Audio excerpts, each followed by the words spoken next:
2025-এর বিহার বিধানসভা নির্বাচনে এনডিএ সমর্থিত জেডিইউ, বিজেপি ও অন্যান্য দল, মহাগঠবন্ধন সমর্থিত আরজেডি, কংগ্রেস ও অন্যান্য দল এবং 2024-এ গঠিত জেএসইউপি ক্ষমতা দখলের লক্ষ্যে সবাই প্রচারে ব্যস্ত। কে এগিয়ে কে পিছিয়ে জানুন এই ভিডিওতে। তার আগে চলুন দেখে নিই নারকাটিয়া এলাকায় 2020 বিধানসভা ও 2024 লোকসভার ফলাফল কোন দলের হাতে ছিল। নারকাটিয়া কেন্দ্রে 2020 সালের বিধানসভা নির্বাচনে মহাগঠবন্ধন সমর্থিত আরজেডি প্রার্থী শামীম আহমদ পেয়েছিলেন 46.69% ভোট। এনডিএ সমর্থিত জেডিইউ প্রার্থী শ্যাম বিহারী প্রসাদ পেয়েছিলেন 31.53% ভোট। আর এনডিএ সমর্থিত এলজেপি প্রার্থী সোনু কুমার পেয়েছিলেন 11.49% ভোট।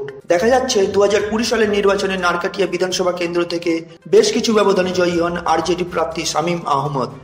আর 2024 সালের লোকসভা নির্বাচনে নারকাটিয়া বিধানসভা কেন্দ্রে এনডিএ সমর্থিত বিজেপি প্রার্থী ডক্টর সঞ্জয় জয়সওয়াল পায় মোট 90,590টি ভোট। মহাগঠবন্ধন সমর্থিত কংগ্রেস প্রার্থী মদন মোহন তিওয়ারি পায় 84,487টি ভোট।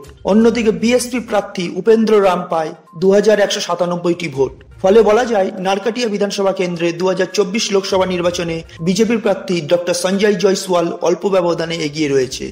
এবার দেখে নেওয়া যাক নারকাটিয়া বিধানসভা কেন্দ্রের 2025 সালের সম্ভাব্য ভোটের ফলাফল নিয়ে সমীক্ষক সংস্থার রিপোর্ট অনুযায়ী এনডিএ সমর্থিত দল পেতে পারে 35.87% ভোট, মহাগঠবন্ধন সমর্থিত দল পেতে পারে 37.75% ভোট, জেএসইউপি পেতে পারে 5.11% ভোট আর নোটা পেতে পারে 2.05% ভোট।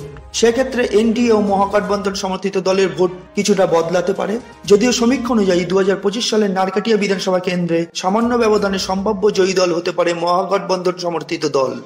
যদিও সমীক্ষাটি নারকাটিয়া বিধানসভা কেন্দ্রে অল্প সংখ্যক মানুষের মতামত নিয়ে এই বিশেষ রিপোর্ট বানানো, তাই এর ফলাফল বাস্তবে মিলতেও পারে আবার নাও পারে। ফলে আমাদের ফলাফল পর্যন্ত অপেক্ষা করতেই হবে। তবে বলে রাখি, এই রিপোর্ট সম্পূর্ণভাবে ডিবিট থেকে পাওয়া। বাংলায় রিপোর্ট ইউটিউব চ্যানেল নিজস্ব কোনো মতামত এতে প্রকাশ করেনি।